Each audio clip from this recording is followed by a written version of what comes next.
Warning, the following video has flashing lights and also includes content that may be deemed inappropriate for some viewers. Viewer discretion is advised.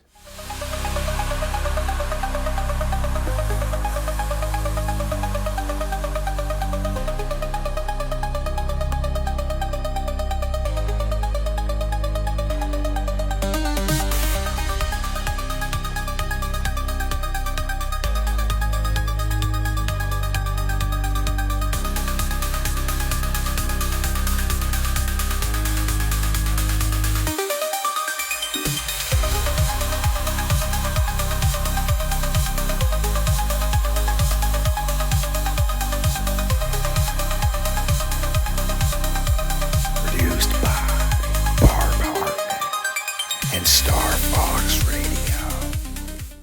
My creatures of the night. Yes, once again, it is Camp Nightmare Fuel time here on Midnight Lycanthropy. Of course, we have our two co-hosts, Miss Barb Hartman and Bigfoot's Barbershop, aka Mr. Barber, sitting around with us tonight as we again try and figure out some creepy things that are consistently occurring. I do hope everyone has been enjoying our projects here on CNF. We finally are up and running properly. We do have some nice apparel if anyone is interested in checking it out and supporting what we're doing. Yet just being here, listening, and hitting that good old like and subscribe button, whether it's on my thread, Miss Hartman's thread, or Bigfoot's Barber thread, is a win. But if you hit all three of them, well, yeah, that's a triple win, right? No pun intended. But Barb, how you doing tonight, eh? I'm doing great. Can't wait to talk about the not deer. Yeah, we got an interesting one for everyone tonight. Yeah, we do. Sounds like you're doing well. This is good. What have you been up to? Just the usual, Sasquatch research, and still out here on the Olympic Peninsula, and it's pretty crazy, pretty crazy stuff. That's excellent. Yet, if the audience thinks that's creepy and interesting, how do we all feel about the not deer here? No pun intended. I will give everyone a quick little rundown. My two epic hosts here have already done a deep dive into the topic. Well, this is not just to this specific area of the Appalachians, all right? Yes, some of the more prevalent sightings have been in the Appalachia, yet there's been reports in the Ozarks, all around the country, actually all around the globe. Yet, seemingly the majority of the reports that have been remotely documented seem to come from this area. There's a couple different theories as to what could be occurring. One thing, though, where you have to allow the audience to understand is herbivores. Well, their eyes are set up on the side of their skull. It's a way for them to have vision pretty much in all directions so that they can escape their predators. All right, well, the reports of this not deer is that their eyes face forward, just like you and I, or just like some sort of predator. Some of the theories that go into play is, unfortunately, there is some sort of issue that these deer can get where pretty much their body just, well, unfortunately, is disintegrating on them, all right? And they can then look very ill. No different pretty much than mange and some of those reports of these El Chupacabra furless looking canines that myself and a lot of others think is just a coyote, a wolf, or some sort of canine with mange. Again, there are things that affect deer as well, yet some of the other thoughts are, if you dive into the indigenous lore, to become a skinwalker, you need to get your hands on the pelt of the animal that you want to become. Well, a deer is probably going to be one of the more easy animals for you to gain the pelt if that is something you are going to try and do, which is very interesting. A lot of other people think there could be some pareidoia misidentification that is going involved, and also some people think there are some hoaxes that are involved in all of this. Yet I am going to start with Barb because Mr. Barber here said he also did a lot more of some deep diving into this. Barb, how do you feel about all that so far, and what would you like to add? There's a couple things, and as I said, this is one thing that I'm skeptical about, because I think that there are so many other environmental reasons, which you just mentioned a lot of them. So it's in a certain area, predominantly, of the country. Um, is there something, again, environmental, that is from like an evolutionary standpoint that is maybe causing their eyes to to slowly like move toward the front of their face? Is there something, because we know that that has happened with animals, and the overpopulation of deer. Also, deer can get they can get mange, they can sustain horrific injuries but still live, and which is so sad. That's just some of my thoughts on it versus being just this full blown kind of cryptid monster thing. Yeah, beautiful stuff right there. We will continue to dive into this a little bit more, yet I would definitely like to see what Mr. Barber has to say and some of the interesting things that he brought up as well. I am going to play devil's advocate tonight a little bit on this one. I did a show back on the first couple with on Bigfoot Outlaw Network, and caught a lot of flack because science and I don't necessarily agree on everything. It's like anybody who wants to argue with me, to me, science is reactive. It's not proactive. And if you want to argue with me, what's the scientific method? First thing is identify the problem, ask a question. So you're automatically having to react. With that being said, yes, there are scientific explanations for some of this, but the fact that there are hundreds, if not thousands of reports, like as Kenny said, all over the world, people are seeing something, and deer do stand on two legs. We know when they are, throwing hands or throwing hooves in this case, that, they're on two legs. But why are people seeing them with multiple steps? Science would say a bunch of stuff, but science can't even get fitness right. I mean, just as an example, they can't agree on muscle growth. High reps causes muscle growth, low reps causes muscle growth. So with that being said, what are people seeing? There's reports. There's a lot of reports. There's 911 reports that are filed. I wrote down a couple of them just for throwing them out there. Some of these have places, some of them don't, but most of them have identifications, and there seems to be some common denominators in this as well, which is kind of crosses over into the Bigfoot realm. On January 2nd, 2000, there was a female, age of 41. She heard her name being called from the woods and couldn't figure out what was going on. She was worried about an intruder, calls 911, and she starts walking outside, and then the 911 operator can hear her somebody calling her name. And she says, "What do you see?" And she said, "All I see is this deer standing on two legs looking at me." And then the deer runs off. There were the case it was November 19th, 2005, where a cattle farmer wound up missing a total of 30% of his cows. And so he finally called the authorities. Authorities came out, said, "You know what? You just need to put a bunch of trail cams out and see what happens." And so he puts trail cams out, and it doesn't give a date, but at one point at 1:11 a.m., he sees two of these upright deer walking through a field. And they both look at the camera and then take off running. And the next day, they find, or no, it was the next week, all of a sudden, where those deer were, they find 200 cow hoofs. And then there was an incident. This was the more credible one, I think.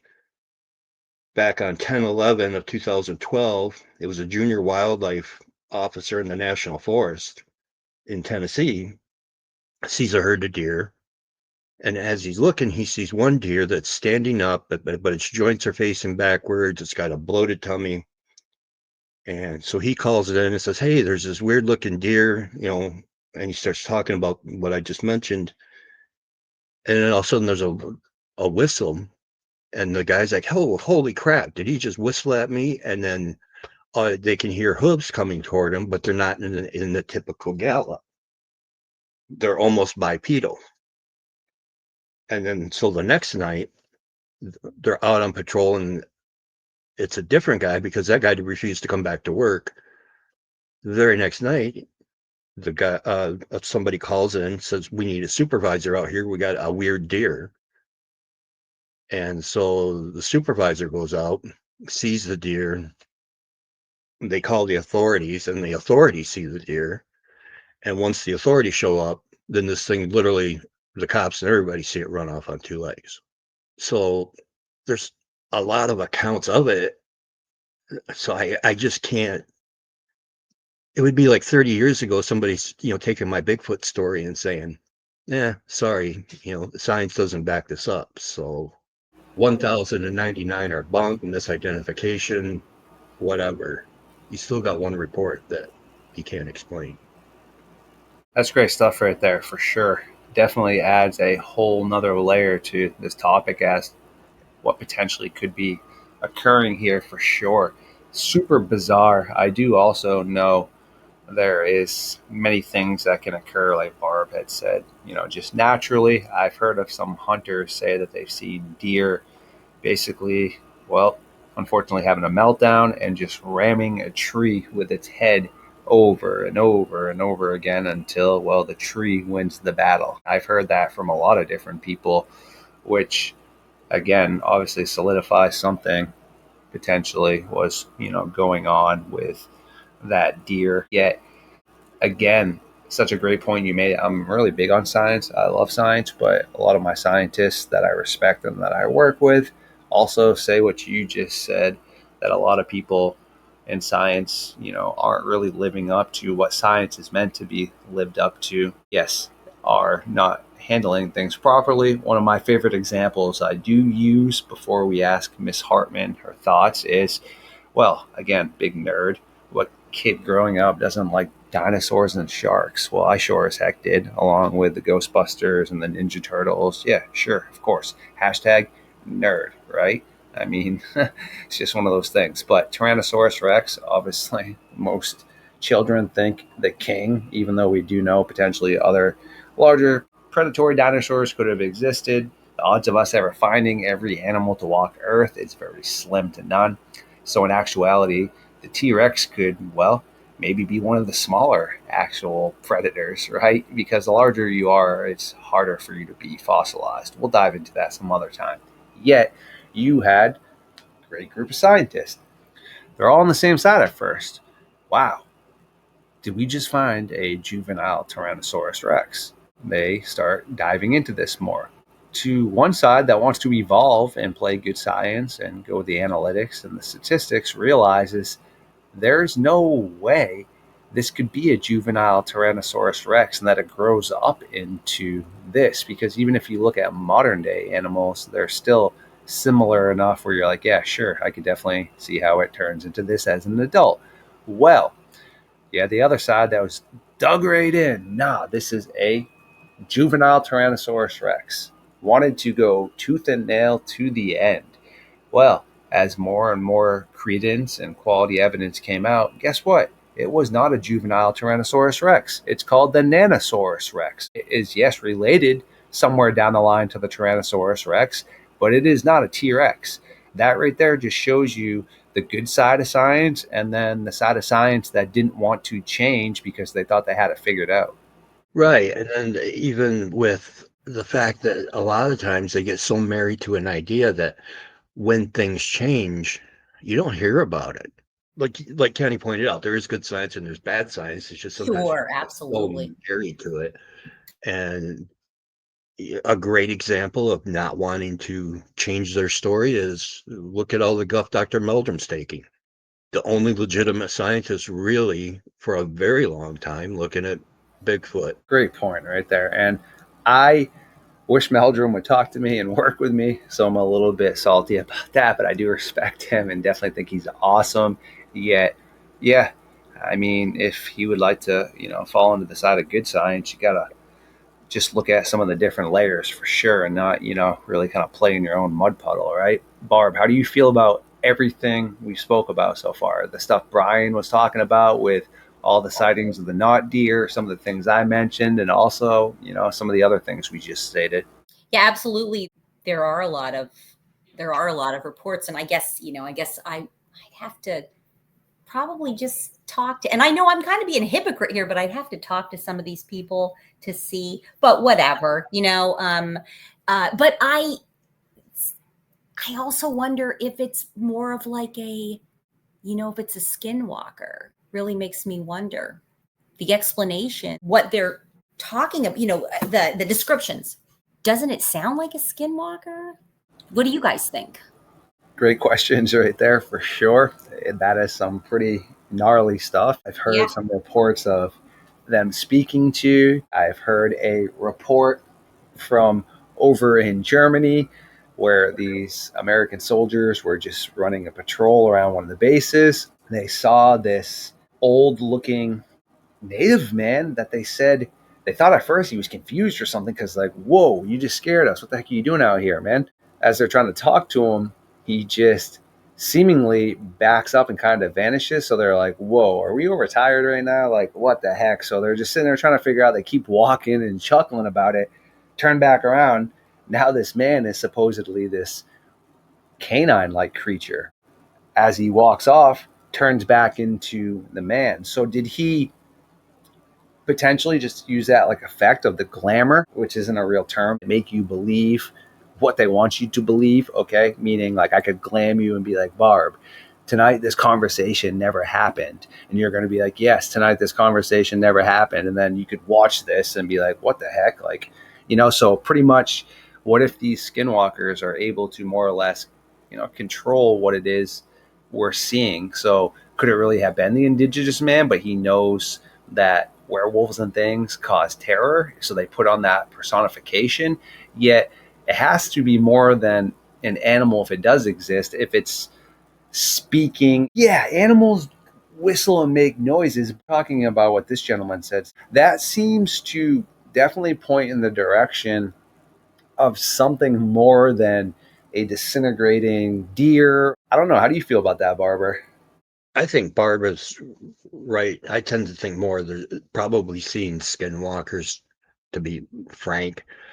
There was the report back in, I think it was June 13th, 2002, where a guy house was broken into and they were reviewing the security cam footage.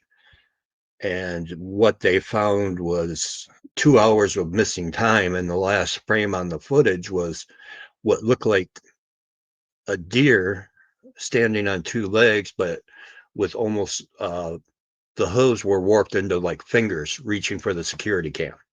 Wow. So I Yeah. would think more like Skinwalker ish there. Yeah.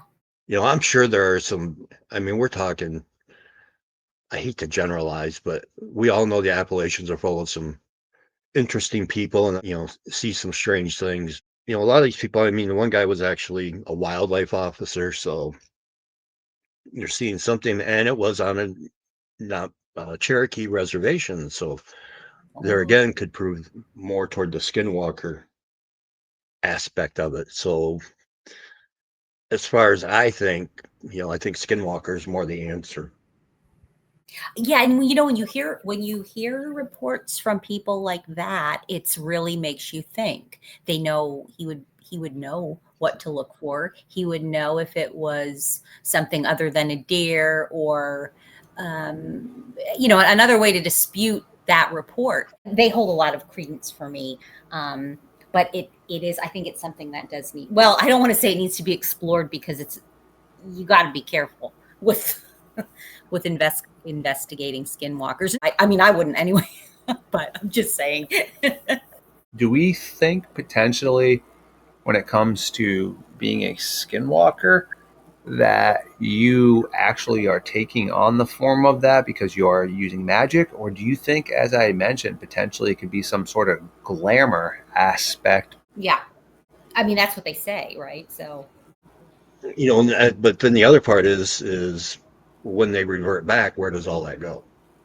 I would think it would be almost have to be more glamour unless they remain that way once they take the pelt and become that, unless they remain that way permanently, then it would have to be more glamour. Super intriguing for sure. Question to both of you as well. I should definitely reach out to people like Nuxium and such, but he doesn't even really like to talk about this subject because of his own personal endeavors that have happened to him. Do we find it intriguing that out of all the animals, that if you can take the pelt of something, why would you choose a deer? Am I missing something here? I think it's like you said, it's the easiest one to find. Before we hear what Miss Hartman has to say about that, it just really makes me think, because when I do dive back into the indigenous lore, a lot of the references of skinwalkers go to coyotes because the coyote is the trickster. You know, a lot of the depictions, everyone was getting mixed up where it would go directly to wolves. So I could see, the choice of the trickster coyote or a fox or such. Yet the deer, like I said, is just, not useless, but almost useless. I think part of it would probably depend on, and why I said deer was the region we're talking, Appalachians, Yep. for the most part, would be availability. I mean, most of the skinwalker stories I hear are out west. Yeah, you hear them in the Appalachians too, but the out west ones, I don't think there is as many deer running around as there are coyotes. And Barb had made that point too with like the plentiful amount of deer right there. That's a great observation. Barb, how do you feel about this? and I do know that different tribes have different thoughts on it and different processes. Some won't even speak about it, like you said, Noxium. And I know several other, and I know some First Nations members won't. No, no, no. You don't even say it. Don't even talk about it. So I don't have a lot of opinions on that, but I think it's worth thinking about it if you want. If a person wants to, they want to research it.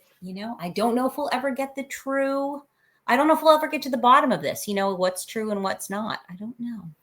Some of the people I've spoke to say that, for example, someone like myself, well, I am not indigenous. They call it a skinwalker, and that's a skinwalker. It's not being disrespectful, but like you had just mentioned, some of the points potentially. Now, if you're calling it, actually by its real indigenous name and almost taunting it more or less. From a spiritual aspect, it definitely could have been demonic influence, which is, I think, really what is at the essence of actually maybe even both of these things, but certainly with a Wendigo, because a lot of people mistaken a Wendigo for a skinwalker. They say that they have a head with like a deer head or a deer skull for a head with antlers, but that's not supposedly that's not really true. I've never seen one, and I really hope I never see one. Don't want to, but I think that again, it's more of that's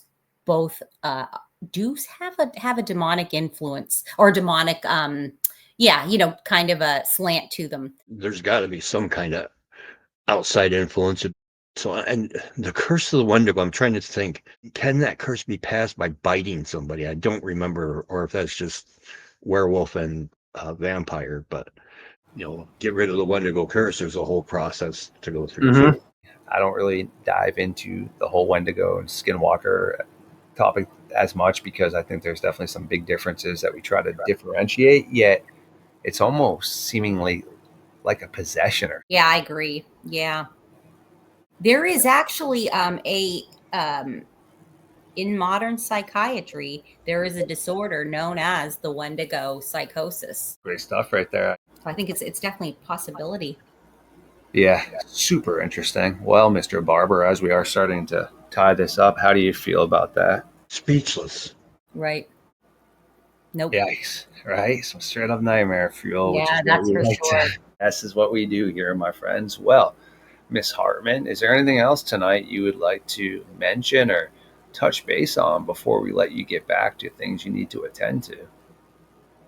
No, I think that's pretty much it. I think that both of this of what we were talking about, the not deer and the, if this is a skinwalker, and well, and also then, if we're going to throw in the Wendigo, which I don't really put those in the same category, but just for sake of discussion, it's also all straight up nightmare fuel that I don't want. I don't want to know. Yeah, I think we, opened some possibilities up as to what could be going on with the skinwalker.